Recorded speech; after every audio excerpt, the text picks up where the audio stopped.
Rodney Harrison, who has got some Super Bowl rings with the New England Patriots, now working for Football Night in America.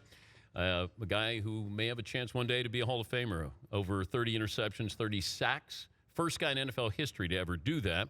And Ray Lewis is the other one. Is that right? Yeah, Ron? he was second. Second, yeah. But you got your game face on already? You got your game face on already. Hey, I'm ready, Dan. I got my 2 Super Bowl rings. Only my 3rd time ever wearing these Super Bowl rings. Yeah, I've never seen you wear those rings before. Yeah. Well, you can't really wear them out. No, you can't wear them out. I wore them at the airport, and people were grabbing me and asking and trying to rip them off my hands and my fingers. They're too big. They're so gaudy, but I know. But it's not even about the dime. It's about all the hard work and the sacrifices you made in order to get them. Pretty sweet. It's like Liberace would wear something like that, you know. Yeah, you're old school white boy. I know you're not gonna wear anything gaudy like this. No, I wouldn't. I wouldn't do that. If would you give up a pinky for a 3rd ring? Are you crazy? Never. How about the tip of your pinky? I gave up enough trying to play 15 years in this league. I had 4 knee surgeries and 20 concussions. Could you have done what Ronnie Lott did and cut off the tip of his finger to go back into it? No, I looked up to Ronnie Lott. He was a guy that I tried to emulate my game behind, but there's certain limits to what you want to do or what you're willing to sacrifice to play the game. Has there been anybody like Ronnie Lott?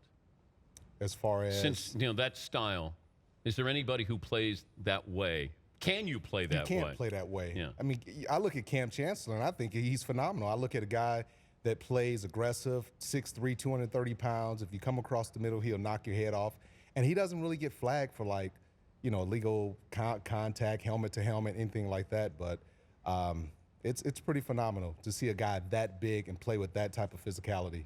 This secondary with Seattle, where does it rank? Because I know we want to try to look at the defense and say, all right, does it belong there with all the great defenses in history? Let me start there. Is this one of the great defenses in history? I would have to say yes, and the reason why I say yes is because if you look at the Bears, and they had a lot of great defenses, even the Patriots and the Steelers and things, but the rules were different. The rules were different. Right now, you can't touch a guy. You can't even get close to a guy because if you do, they're throwing a flag. If you try to jam a guy, they're throwing a flag. If you come across the middle, you hit a guy too high, you're getting a flag. So if you look at what they've been able to accomplish in back-to-back years, it's pretty remarkable. And that's what I said. If you put it in the context of you're not allowed to get away with anything. If I gave Seattle all the advantages of the Steelers of the 70s, could you imagine this defense that was allowed to grab you? You could bump and run. It'd be. I would love to see that with this secondary. Yeah, it'd be pretty remarkable. Earl Thomas, though, plays like a Ronnie Lott, like the way you do. And you know, the amazing part about Earl Thomas is when you look at him, he's not physically imposing. He looks more like a cornerback.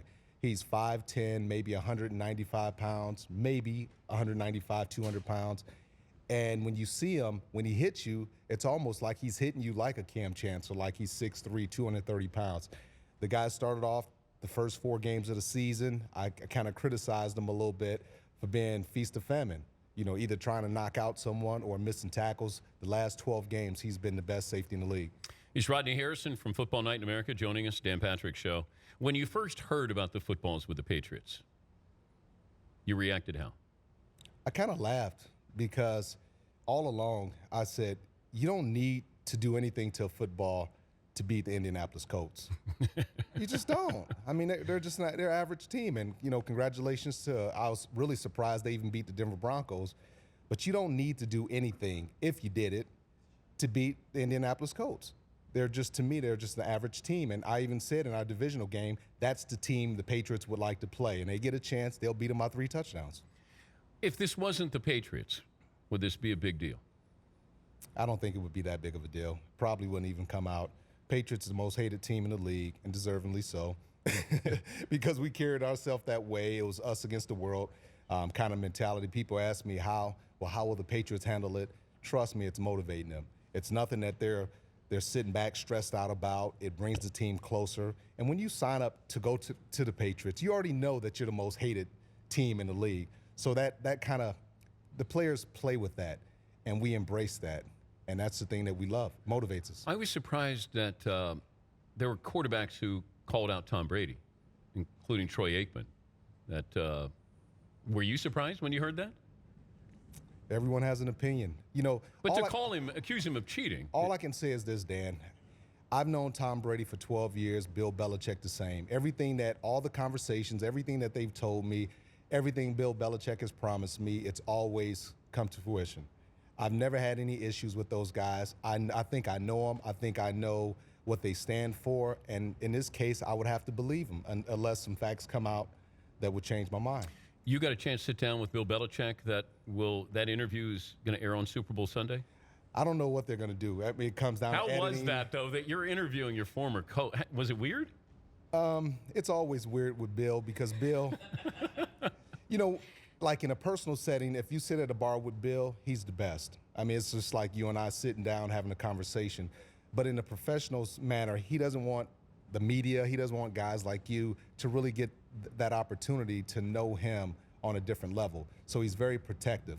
And everything that he does is calculated. He's a very smart man. He remembers every single touchdown, every single game. So it's not like he doesn't know what he's doing, but he's very protective of his team and his reputation. Do you have any problem with Marshawn Lynch and how he's approaching the media? Yeah, I do. Why? I think to be honest with you, I understand everyone has a different personality, and maybe he is shy.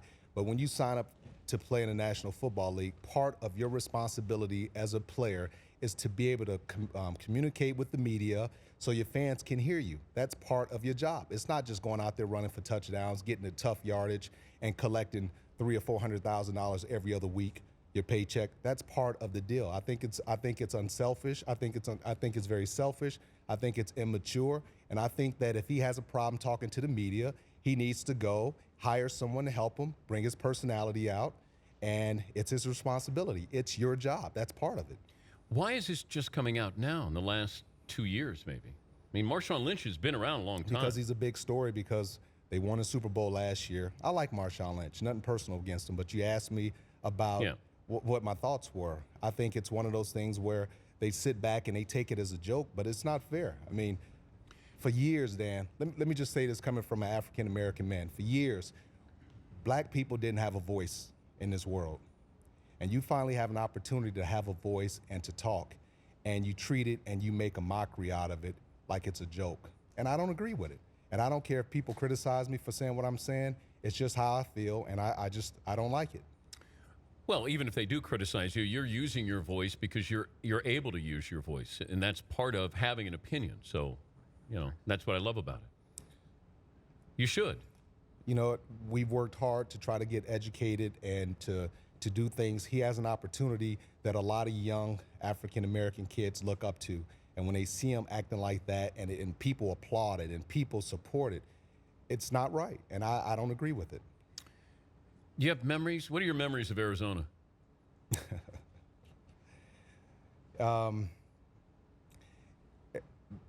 Obviously, the David Tyree catch. Yeah. But, even more important than that is not being able to make that play to win a Super Bowl for my buddy, Junior Seau.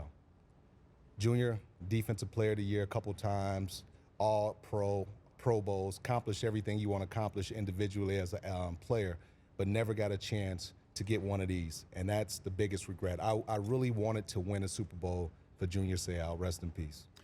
And chance for him to get into the Hall of Fame coming up this week. Yeah, that should be a no-brainer. Yeah. I mean, it would be crazy. Junior Seau is one of the greatest football players, not just defensive players, football players that I've ever seen. I mean, his work ethic, everything, Dan, that he brought was special. And Rodney will tell me stories, and this is for air. I don't want to, say something that was out of school, but you would say that playing with Junior Seau, he could drive you crazy because you'd be in a defense ready to go, and he'd go, kind of cover my area. I'm going to go freelance here.